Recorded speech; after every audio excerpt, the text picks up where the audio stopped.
Serial तुमसे तुम तक के आने वाले एपिसोड में अब शादी की रस्मों के बीच जबरदस्त ड्रामा और इमोशनल मोमेंट्स देखने को मिलने वाले हैं। जहां एक तरफ अनु और आर्या की मेहंदी की रस्म बेहद धूमधाम से होने वाली है, वहीं दूसरी तरफ जालंधर और मीरा अब इस शादी को तोड़ने के लिए अपना सबसे बड़ा प्लान तैयार करते हुए नजर आने वाले हैं। कहानी अब ऐसे मोड़ पर पहुंच चुकी है जहां हर एपिसोड में नया ट्विस्ट देखने को मिलेगा। आने वाले एपिसोड में आप देखेंगे कि गायत्री देवी एक खास फैसला लेती हैं। वो सोचती हैं कि क्यों ना मेहंदी की रस्म दोनों परिवार एक साथ मिलकर करें, ताकि सभी लोग साथ में खुशी के पल एंजॉय कर सकें। इसी के बाद गायत्री देवी फोन करती हैं पुष्पा जी को और कहती हैं, मैं सोच रही थी कि मेहंदी की रस्म आपके घर पर रखी जाए। दोनों फैमिलीज एक साथ मिलकर ये रस्म करेंगी तो बहुत मजा आएगा। ये सुनते ही पुष्पा जी बेहद खुश हो जाती हैं और तुरंत हामी भर देती हैं। वो कहती हैं, अरे इसमें सोचने वाली क्या बात है, आप सब लोग यहाँ जरूर आइए, मेहंदी की रस्म यहीं होगी। इसके बाद गायत्री देवी पूरे परिवार को तैयार होने के लिए कहती हैं, क्योंकि अब सबको चांदनी चौक में अनु के घर जाना होगा। लेकिन जैसे ही मानसी को ये बात पता चलती है, वो गुस्से से भर जाती है। उसे बिल्कुल पसंद नहीं आता कि फिर से उसे उस मोहल्ले में जाना पड़े। वो नाटक करना शुरू कर देती है और वहां जाने से मना करने लगती है। तभी मामामी उसे समझाते हैं और कहते हैं कि अगर इस घर पर राज करना है तो हर परिस्थिति को संभालना सीखना पड़ेगा। ये सुनने के बाद मानसी खुद को शांत कर लेती है और मजबूरी में वहां जाने के लिए तैयार हो जाती है। इसके बाद पूरा परिवार अनु के घर पहुंचता है, जहां मेहंदी की रस्म का खूबसूरत माहौल देखने को मिलता है। घर पूरी तरह सज चुका होता है और हर तरफ खुशी का माहौल होता है। अनु दुल्हन की तरह सजी बैठी होती है और बेहद खूबसूरत लग रही होती है। तभी वहां आर्या की एंट्री होती है।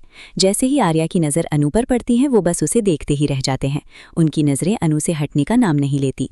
वहीं अनु भी आर्या को देखकर मुस्कुराने लगती है। दोनों की आंखों में प्यार साफ नजर आता है और ये रोमांटिक पल सभी का दिल जीत लेता है।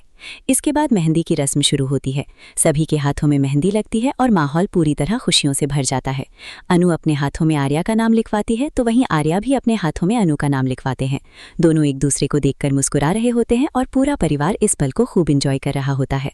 लेकिन दूसरी तरफ जालंधर और मीरा अब अपनी नई साजिश पर काम कर रहे होते हैं। जालंधर मीरा को फोन करता है और कहता है, अब हमारे पास बहुत कम वक्त बचा है। मेहंदी के बाद हल्दी, संगीत और फिर शादी हो जाएगी। उससे पहले हमें कुछ बड़ा करना पड़ेगा। मीरा परेशान होकर पूछती है कि आखिर अब वो क्या करने वाला है। तभी जालंधर कहता है कि उसके पास एक ऐसा प्लान है जिससे मेहंदी की रस्म में ही अनु के सामने आर्या का सबसे बड़ा सच आ जाएगा, और जैसे ही सच सामने आएगा, अनु खुद आर्या से शादी करने से इनकार कर देगी। ये सुनकर मीरा बेहद खुश हो जाती है, क्योंकि उसे लगता है कि अब आखिरकार ये शादी टूट जाएगी। वहीं दूसरी तरफ मेहंदी की रस्म के दौरान आर्या अचानक राजनंदिनी को याद करने लगते हैं।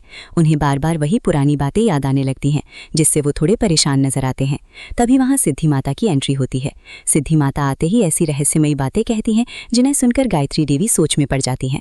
धीरे धीरे गायत्री देवी को भी एहसास होने लगता है कि अनु सिर्फ राजनंदिनी जैसी नहीं है, बल्कि कहीं ना कहीं उसका गहरा कनेक्शन उसी से जुड़ा हुआ है। अब आने वाले एपिसोड में क्या जालंधर का प्लान सफल होगा? क्या अनु के सामने आर्या का सच आ जाएगा? और क्या गायत्री देवी को राजनंदिनी की पूरी सच्चाई पता चल जाएगी? ये सब देखना बेहद दिलचस्प होने वाला है। जिन्होंने लेटेस्ट एपिसोड मिस कर दिया है, वो ZTV और ZEE5 पर जाकर पूरा एपिसोड देख सकते हैं।